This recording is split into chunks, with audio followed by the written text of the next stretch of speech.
అయితే దావీదు, నీవు నన్ను ఉద్ధరించావు అంటే నిన్ను పడిన స్థితి నుండి లేవనెత్తావు అంటున్నాడు కదా. దావీదు ఏ స్థితిలో పడిపోయాడు? అదే కీర్తనల గ్రంథం 30వ అధ్యాయం 3వ వచనంలో చూస్తే కీర్తనకారుడైన దావీదు చెప్తాడు, యెహోవా పాతాళములో నుండి నా ప్రాణమును, ఎక్కడ దాకా పడిపోయాడంటండి? చెప్పండి, చెప్పాలి. పాతాళం అంటే ఎక్కడి వరకు పడిపోయాడు? పాతాళం. ఒక మాట తెలుసునా మీకు? ఈ విశ్వమంతటిలో మనకు కనబడేది మాత్రమే విశ్వము కాదు. విశ్వములో ఈ భూమి ఒక చిన్న అణువు. హలో, అది గ్రహించాలి. దేవుడు ఇలాంటి ప్రపంచములను ఎన్నో చేశాడు. ఇలాంటి విశ్వములో భూమి ఒక చిన్న అణువండి దేవునికి. ఇదే సృష్టి అనుకుంటున్నాం మనం. నో, విశ్వం చాలా పెద్దది. ప్రపంచములను నిర్మించాడు. అంటే భూమి లాంటి ప్రపంచాలు విశ్వములో కోకోట్లు ఉన్నాయి. దేవుని యొక్క విశ్వములో ఈ భూమి ఒక చిన్న అణువు. ఆ చిన్న అణువులో ఈ నరమాత్రుడు గాలిలో ఎగిరిపోయే సూక్ష్మమైన కంటికి కనపడని వాడు. ఇలాంటి మనుషుడు. అందుకే కీర్తనకారుడు అంటాడు, దేవా నీవు నరుని జ్ఞాపకము చేసుకుంటకు వాడు ఏ పాటివాడు? నీవు నరుని జ్ఞాపకం చేసుకుంటకు వాడు ఏ పాటివాడు? ఈ విశ్వములో భూమి ఒక చిన్న అణువు లాంటిది కదా నీ దృష్టికి. ఆ అణువులో కనబడని ఒక సూక్ష్మ అణువు, త్రాసు మీద ఉన్న ధూళి లాంటి వాడు. అలాంటి ఒక మనుషుడు పాతాళంలోకి పడిపోయాడు. దేవుడు కలుగు చేసిన విశ్వమంతటిలో అత్యంత లోతైనది అగాధం ఏంటో తెలుసా? పాతాళం. పాతాళమే అగాధం. భూమి కింద పాతాళం అనుకుంటారు. ఎక్కడుంది పాతాళం? భూమి కింది భాగములలో ఉంది. ఇక అదే ఆఖరిది. అంతకు మించి ఇంక లోతు లేదు, అంతకు మించిన అగాధం లేదు. దేవుని విశ్వం అంతటిలో అత్యంత లోతైనది, అత్యంత అగాధం ఏదైనా ఉంది అంటే అది పాతాళం. ఇప్పుడు దావీదు ఎక్కడి దాకా వెళ్ళిపోయాడు చెప్పాలి. నేను అంటలేదు, ఆయన అంటున్నాడు. పాతాళములో నుండి అంటే విశ్వమంతటిలో అత్యంత లోతైనది ఏదైనా ఉందంటే ఆ పాతాళమంత లోతులకు పడిపోయానయ్యా. పాతాళంలోకి వెళ్ళిన వాడు ఎవడైనా పైకి వస్తాడా? అసలు పాతాళమంత లోతుకు ఇంకా లోతు ఇంకోటి లేదు. అదే లోతైనది.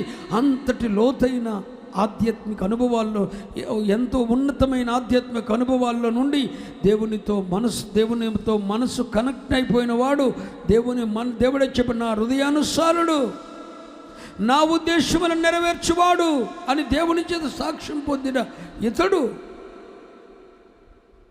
ఆధ్యాత్మికతలో ఎంతగా దిగజారిపోయాడంటే పాతాళమంత లోతుకు. అంటే ఇక అంతకు మించి లోతు ఇంకొకటి లేదు. అంత లోతుకు దిగజారిపోయాడు. అంత లోతుకు దిగజారిపోయాడు. పాతాళంలో ఏముందండి? లూకాసు వార్త 16వ అధ్యాయము 28వ వచనం చూడండి. ఇక్కడ ధనవంతుడు ఒకడు పాతాళానికి పోయాడు. ఆ పాతాళానికి పోయినటువంటి ధనవంతుడు అంటున్నాడు, దేవుణ్ణి అడుగుతున్నాడు, దేవా ఇదిగో భూమి మీద నేను సుఖంగా అనుభవించాను, నిన్ను ధిక్కరించాను, నీ మాట వినలేదు, ఇప్పుడు పాతాళంలోకి వచ్చాను అని చెప్పి ఆ పాతాళంలోకి వెళ్ళిన ఒక ధనవంతుడు అంటాడు, నాకు ఇంకా 5 సహోదరులు ఉన్నారు. ఆ 5 సహోదరులను వారును ఈ వేదనకరమైన స్థలమునకు రాకుండా. అంటే పాతాళంలో ఏముంది చెప్పాలి, మాట్లాడాలి. వేదన, వేదన. లోకాసువార్త 16వ అధ్యాయం ఇంటికి వెళ్ళిన చదవండి, మీకు అర్థమవుతుంది. పాతాళంలో వేదనే కాదు, యాతన ఉంది. యాతన, వేదన, యాతన. అంటే వేదన అంటే ఏంటి? నీ హృదయంలో పుట్టేది, నువ్వు అనుభవించేది శోభ. యాతన అంటే ఏంటి? ఇతరుడు నిన్ను శిక్షించేది. అంటే పాతాళంలో రెండున్నాయి. ఒకవైపు శిక్ష, ఇంకొకడు విధిస్తూ ఉంటాడు. నువ్వు చేసిన దుర్మార్గానికి, అతిక్రమానికి ఇంకొకడు ఎవడో దూతలు నియమించబడతారు, వారు శిక్ష విధిస్తూ ఉంటారు. అది యాతన. కానీ వేదన అంటే ఏంటి? అయ్యో, నీ హృదయంలో పుట్టుకొచ్చేది వేదన. అన్నిటిలో బాధ ఏంటో తెలుసా? ఇతరుడు మన మీద వేసే శిక్ష కన్నా మన హృదయములో పుట్టే వేదన మనిషిని నిలువెల్లా చంపేస్తుంది. మీరు గుర్తించాల్సిన విషయం ఒకటే, పాతాళములో ఉన్నది యాతన ప్లస్ వేదన. అంటే ఒకవైపు శిక్షించేవారు శిక్షిస్తూ ఉంటారు, మరొక వైపున హృదయంలో వేదన ఉంటుంది. ఈ ధనవంతుడు అంటాడు, ఈ వేదనకరమైన ఈ స్థలమునకు రాకుండా నా 5 సహోదరులు ఉన్నారు, వారికి వెళ్ళి చెప్పొస్తాను అంటాడు. అంటే పాతాళంలో ఏముంది? వేదన. నెక్స్ట్ చెప్పాలి, యాతన ఉంది. అదే అధ్యాయం చదువుకొని మీకు అర్థమవుతుంది.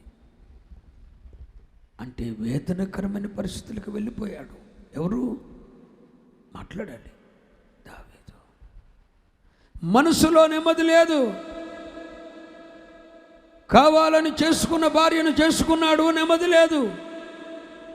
అనుకున్నది సాధించాను అనుకుంది బావుడ, నెమ్మది లేదు.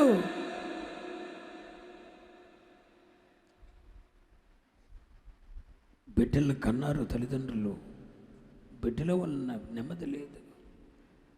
నెలకు 5 లక్షల రూపాయలు జీతం సంపాదిస్తున్నాడు, బ్యాంకులో పడిపోతున్నాయి, ఖర్చేం లేదు, నిల్వలున్నాయి.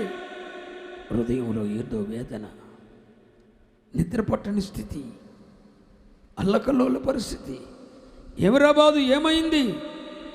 నెలకు 5 లక్షలు బ్యాంకులో పడుతున్నాయి కదా, బిడ్డలు ఉన్నారు కదా, భార్య ఉంది కదా, ఏమోనండి తెలియదు, నెమ్మది లేదు, వేదన.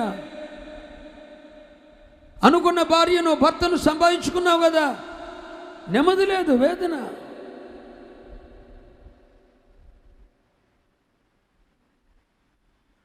నువ్వనుకున్నట్టే చేస్తున్నావుగా అన్ని, అయినా నెమ్మది లేదు, వేదన.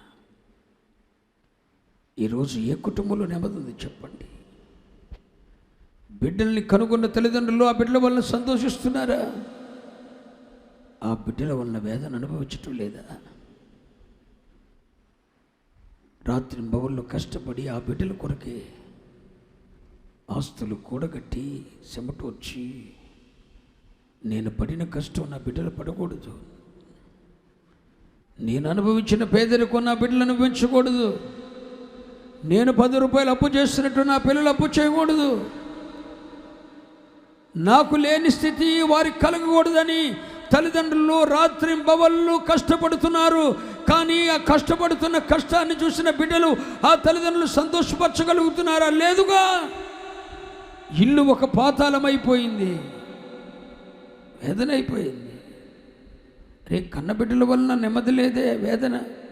భార్య వేదనకరంగా మారిపోయిందే, భర్త ఒక వేదనకరంగా ఉన్నాడే, భర్త వలన సుఖించాలి కదా, ఆ భర్త వలన వేదన, భార్య వలన భర్తకు వేదన, భర్త వలన భార్యకు వేదన, బిడ్డల వలన తల్లిదండ్రులకు వేదన. ఇవన్నీ కాకుండా బయటోడి వల్ల మన మీద శిక్ష వేస్తూ ఉంటాడు.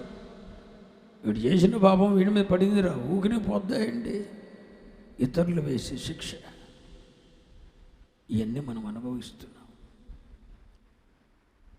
ఈ యాతన, పాతాళములో ఉన్నటువంటి యాతన వేదనకరమైన స్థితికి వెళ్ళిపోయాడు, నెమ్మది లేదు. ఇప్పుడు దావీదు అంటాడు, పాతాళమంత లోతుకు నీకు సరిపోయాను. ఎక్కడికి? పాతాళమంత లోతుకు. మీకు ఇంకొక ఉదాహరణ ఇస్తాను, చూడండి. యోనా గ్రంథం 2వ అధ్యాయం 2వ వచనం.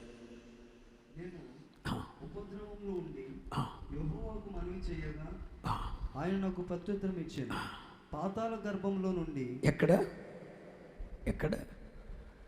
చెప్పాలి? పాతాళ గర్భములో ఉండి నేను కేకలు వేయగా నీవు నా ప్రార్థన అంగీకరించి ఉన్నావు. ఎక్కడికి వెళ్ళాడు యోనా గారు? ఎక్కడికి వెళ్ళాడండి? దేవుని మాట కాదనుకున్న యోనా గారు ఎక్కడికి వెళ్ళాడు? పాతాళ గర్భంలోకి వెళ్ళాడు. పాతాళ గర్భంలో ఏముంది? 5వ వచనం 3వ వచనం నుండి, నీవు నన్ను అగాధ సముద్రంలో పడవేసి ఉన్నావు, ప్రవాహములు నన్ను చుట్టుకొని ఉన్నవి, నీ తరంగములు నీ కురులను నన్ను కప్పి ఉన్నవి. అయ్యో, నీ సన్నిధి నుండి నేను వెలివేయబడ్డాను. పాతాళ అనుభవం ఏం చేస్తుందో తెలుసా? దేవుని సన్నిధిని నీకు దూరం చేస్తుంది. ఒకవైపు వేదన కలుగు చేస్తుంది, మరొక వైపు యాతన కలుగు చేస్తుంది.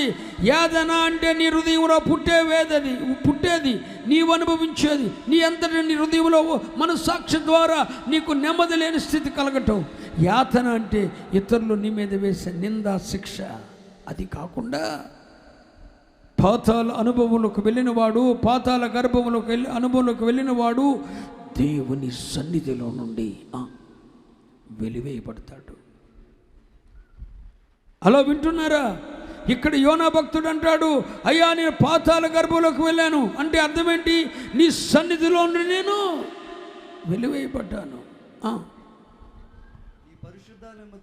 నీ పరిశుద్ధాలయం తట్టు అసలు ఆ తట్టు మరలా చూస్తానని నేను అనుకోలేదు. ఏమొచ్చిందంట? ప్రాణాంతము వచ్చినంతగా జనములు నన్ను చుట్టుకొని ఉన్నవి, సముద్రగాధము నన్ను ఆవరించి ఉన్నది, సముద్రపు నాచు నా తలకు చుట్టుకొని ఉన్నది, నేను మరెన్నటికి. హలో అయ్యా, ఇప్పుడు నేను పాతాళంలోకి వెళ్ళిపోయాను, ప్రాణాంతం వచ్చింది, నీ సన్నిధి నుండి వెలివేయబడ్డాను, ప్రాణాంతం వచ్చింది, మరలా నీ సన్నిధిని నేను చూస్తానని అనుకోలేదు. అంతేకాదు, మరెన్నటికి ఎక్కి రాకుండా భూమి కడియలు. దిస్ ఈజ్ పాతాళ అనుభవం. ఇక పాతాళంలోకి వెళ్ళిన వాడు మరెన్నడూ ఎక్కి బయటికి రాడు. స్తోత్రం చెప్పండి. పాతాళంలోకి వెళ్ళిన వాడు మరెన్నడూ ఎక్కి పైకి రాడు.